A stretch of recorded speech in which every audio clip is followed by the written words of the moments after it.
going on, everyone? I've got a bit of a setup video for you today to show off some of my new toys. This is definitely the season for driving games coming up, with titles such as Forza Horizon 2 or Drive Club if you're a PlayStation owner.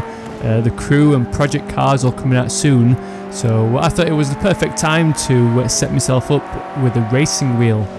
If you follow me on Twitter or Facebook, or if you saw my bit of coverage from the Forza Horizon 2 demo, you might have seen my new Thrustmaster TX wheel that I bought recently.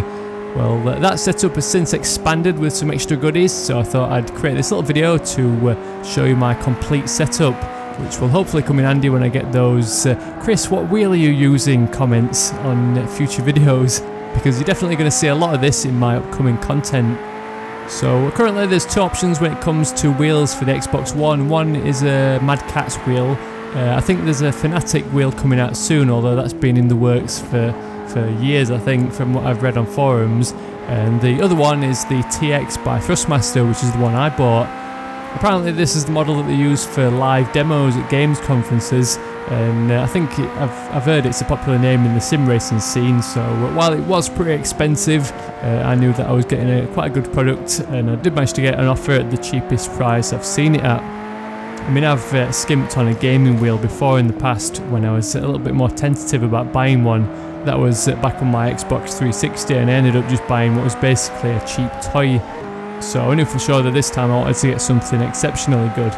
I've always been into racing games, but I never really played them much because I can't really control the car with the gaming controller, especially these more like sim style games. I mean, Forza 5 is probably the most sim you can get on a Xbox on a console, as opposed to the proper sims that you get on PCs. But even then, with the simulation steering and the effects of the tyre grip and everything, I was just spinning out of control a lot of the time.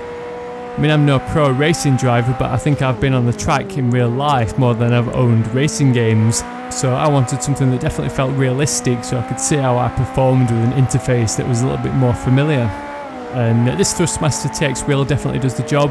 It's not 100% realistic in that it's a 70% size replica wheel, but the number one feature that you have to look out for when you're buying these things is force feedback. This is when there's a series of motors inside that provide force against your steering movements, and that's what really gives you a realistic sense of understeer and oversteer and the different surfaces that you're driving over with the vibrations.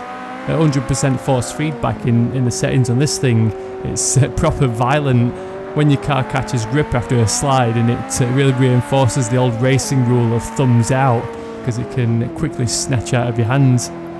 So this wheel has also got 900 degrees of rotation, which is exactly what you get in a typical real life car. I initially had this reduced to around 360 degrees for controllability, because I found I couldn't react quick enough. But with a bit of practice, I've turned that back up to 900 now. Unless, of course, if I'm driving a super fast racing car, because obviously they do have shorter racks, and it does feel a little bit more realistic with the shorter degrees of motion. But the full 900s definitely feels realistic. It gives you a bit of a workout when drifting and power sliding, but it's loads of fun, and you get that full immersive experience that I was looking for. And since getting this wheel, I've played more Forza 5 in the last few days than I did for the entire year. It's totally opened up the game to much more enjoyment, and it's just a shame that I'm now experiencing it all now the game's on the verge of being replaced, but at least I'll have Forza Horizon 2 and Project Cars in particular to get some enjoyment from it. I mean, like I mentioned, this is definitely, it is the season for racing games, so I think it's the best time to buy a wheel setup with all these great titles coming out. I mean, you get full use out of it with games such as Forza 5 and Project Cars, but the likes of Forza Horizon 2, that's obviously based on the Forza engine, although it has been dumbed down slightly, and it is a little bit more easy to control the cars in free roam, just using the controller and power sliding everywhere. But again, it's that immersive experience. And then going on to games like The Crew, again, you're probably going to be able to perform better with a controller, but if you're just looking to have some fun and feeling that sensation of cruising around in these awesome cars, a wheel is definitely the way to go. So by default, the TX wheel that I've got comes with paddle shifters and automatic pedal arrangement. If you're looking at going for pure performance and realism when driving sports cars, then this is really all you need. but for me it's that immersive experience that I keep going on about that I really love. So my setup has since been extended with the T3PA pedal set from Thrustmaster, as well as the Th8 Rs Shifter, which are two really awesome add-on products as part of the Thrustmaster ecosystem, which are kind of additional products that fit onto their range of wheels. I mean, the T500 has been a classic Thrustmaster product, although like I mentioned, the TX is the only one that's available for the Xbox One. So these T3PA pedals not only come with a clutch, but they're also a slight improvement over the originals. I mean, I actually preferred the feeling of the throttle on those original pedals. It was a little bit stiffer, whereas this new one's a little bit floppy, but the brake alone feels fantastic, especially with the conical rubber mod that comes with it, which is basically a little piece of like a triangular cone-shaped piece of rubber that you put under the brake pedal, and it kind of like squashes slightly to give you that realistic hard brake feel for realistic modulation, so you can really brake to the limits without ABS and kind of feel where it's going to break away. Whereas without it, or like you get with the original pedals, it still feels good, but it's more of a smooth motion until you hit the bottom of the travel. So you kind of learn the braking points on the motion before the wheels lock up through muscle memory, as opposed to being able to feel it through your foot. Then there's the obvious benefit of the clutch pedal, which allows for full simulation gear changes, which are pretty cool. And although I do wish that the spring was a little bit stiffer, it definitely feels quite realistic. This is then perfectly complemented by the Th8 Rs Shifter, which is also a really nice piece of kit. I mean, the other two items are encased in plastic, which is typical for these kinds of products, but this shifter boasts 90% metal construction. And one feature in particular that's really cool is what they call heart technology, which uses magnetic connections as opposed to you know, like tag switches or potentiometers. So it's got an unlimited product lifetime. I mean, you can imagine how important this is when you're banging through gears thousands of times. So it's nice to know that it's going to last. And I think it's that metal construction which is what really gives it probably what's the most realistic feeling you're going to get with a Sim Shifter 2. I mean, the throw is it's a tad light, but it snaps into the gate really nicely, and it's really easy to find the gears, and you can go from like second to third or fourth to fifth, just like you would in your car, and it instantly just snaps into place and goes where you're expecting it to. But most importantly, just being able to jump into muscle cars and classic sports cars and Forza 5 and have that full realistic driving experience with the gears and everything is awesome.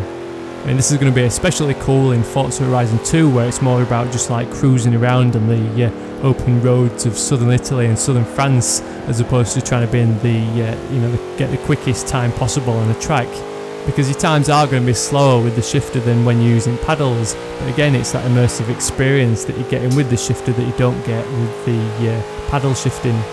However, saying that, there's one cool feature that I haven't played with yet as part of this shifter, and that is that you can convert it into a sequential shifter by undoing some of the screws, rotating it by 90 degrees, and then you replace the gate with an alternative gate that comes with it, and that allows you just to bang up and down the gears sequentially like they do in race cars.